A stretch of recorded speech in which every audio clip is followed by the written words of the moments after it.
lesson or message, given your experiences, would you want to send to young people of all races today, those who are in school and know nothing of this, have never heard of it? What would be the one message that you would want to send? I'll take a hand rather than calling on people. If anybody wants to offer that. Governor Bob. Well, as I said earlier, I think what we've seen with these students was remarkable. I've often said we've lost a great deal, particularly in the African American community. We've lost a community thirst and hunger for education. And I would like for people to recognize those today particularly who gripe and complain about what they don't have. When they look to see what these people didn't have, and to look to see the productive lives they wrought and brought, that it's an opportunity for them to know that they have a responsibility. And that responsibility is to their children and to future generations. Out of this film, I saw something else, Larry, speaking about little vignettes. Governor J. Lindsay Almond was Attorney General at the time when these cases were argued before the Supreme Court. And Governor Byrd, Senator Byrd, wanted him to be the George Wallace of Virginia.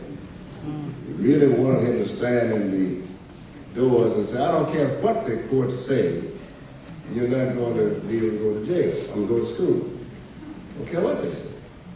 And Almond had made the speech heretofore during his campaign, saying that livid stench of immorality shall never stain the door sills of our schools with this immigration, boom, boom, boom, boom, boom. And he relented. And he told Harry Byrd, I am not going to go to jail. Byrd never forgave it. Almond wanted to be a federal district court judge. And Byrd put a hold on it for years and never let him have anything other than to sit on the Court of Patent Appeals. Now, Almond was a very active man. I had an occasion to meet him later in life. He had been a congressman, and they'd asked him to come back to prepare to run for governor. And I was in the state senate at the time, Chairman, and he said to me, the biggest mistake I ever made was coming back to Virginia to be governor. He said, because you need to know what I had to say I never believed. Now, something else Larry and I looked at it during the film, Jack Kilpatrick, who was the editor of the Richmond Times, Richmond News Leader at the time. And he was the voice of the South. And I said to Larry, I said, you know, he'll be remembered. This film will pin him in history. And Larry said to me, but not like he wants to be. And that is what this film should continue to do. Position what is to be, but build on it. Not be satisfied, as many of the people here have said, but build on it and be certain that our youngsters understand that education is the key to opportunity.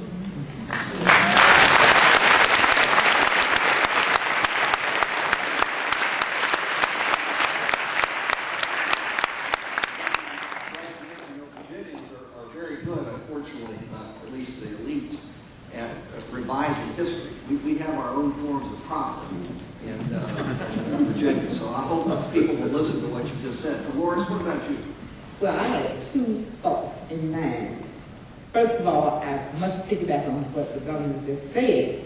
I want all the boys and girls to never forget the importance of an education. And don't worry about foolishness like all this violence that's going on today. If you look at the film, even though we went through a lot, you didn't see any of us looking the way Emmett Till looked or anything like that. So we have a lot to be grateful for. And I just wish there's some way we could let them know we're going to stop all this violence and focus in on education, because you need an education. So that's what I would do.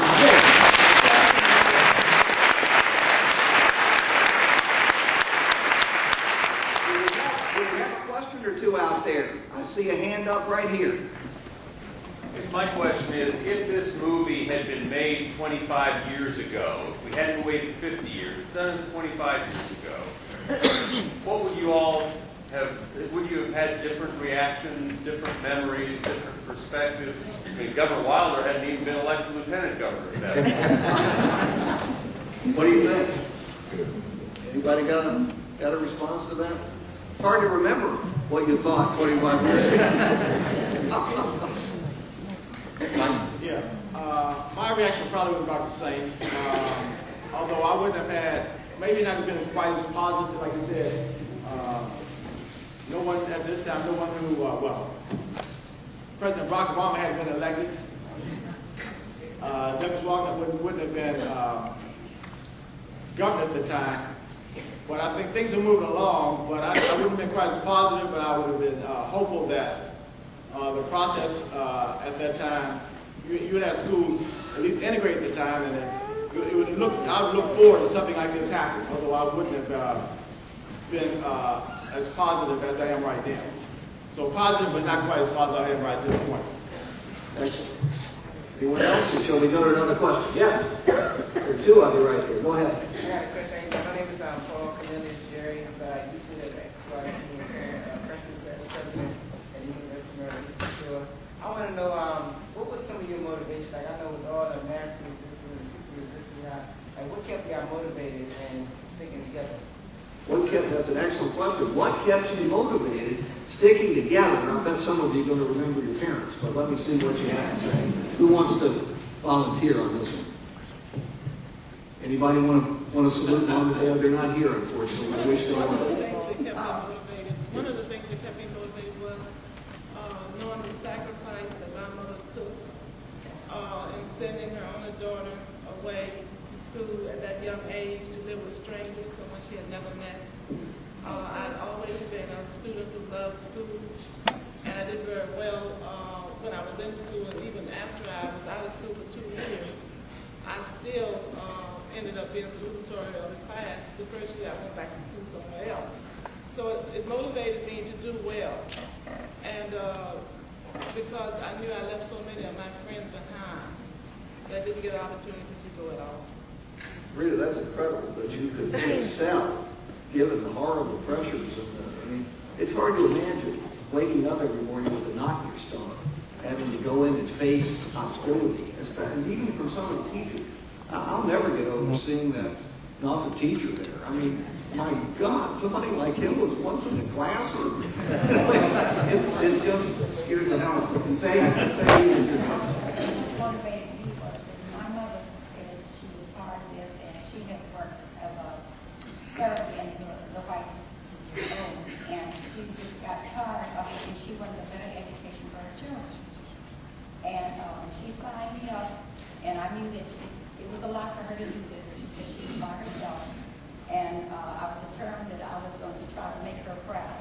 It was hard. And I also looked at the other students, and I knew the white students, and I knew that I was not getting the right kind of education that I should have gotten. And I just wanted to pursue that education and help people out. Yes, absolutely. Yeah, my response to that is that you have to understand, we grew up in a segregated society. We fully understood what was going on. We fully understood what was necessary to change things. That's the main thing that kept us together.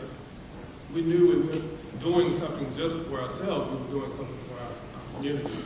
The other thing is that since so many are talking about their mother, I want to recognize my mother who's sitting right there.